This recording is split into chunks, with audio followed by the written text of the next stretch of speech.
Ice cream తింటానే ఉంటావా నువ్వు? మీరు తేవాలే కానీ డైలీ ఏంటండి, పూట పూటకి తింటా. పూట పూటకేంటే గంట గంట కూడా తింటావు నువ్వు. అలా అయితే ముందే ఓకే అండి.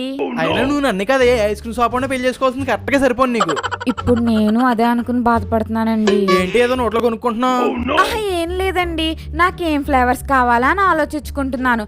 నాకు అమెరికన్ నట్, స్ట్రాబెర్రీ, బటర్ స్కాచ్, ఒక చాకోబార్ తీసుకురండి. యావే మన ఇంటికి ఎవరన్నా చుట్టాలు వస్తా అన్నారా? లేదండి. మరి అన్న ఐస్ క్రీమ్స్ ఎందుకే? అంటే మిమ్మల్ని అస్తమాటు ఐస్ క్రీమ్స్ తెమ్మంటే తిట్టుకుంటున్నారు కదండి, అందుకే తెచ్చినప్పుడే కొన్ని ఎక్కువ తెప్పించుకుంటే ఫ్రిడ్జ్ లో పెట్టుకుని తిందామనండి. చీ, నీకు అసలు బుద్ధి లేదే బాబు, నువ్వు మారో.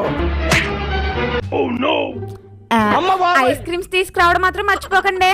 A few moments later.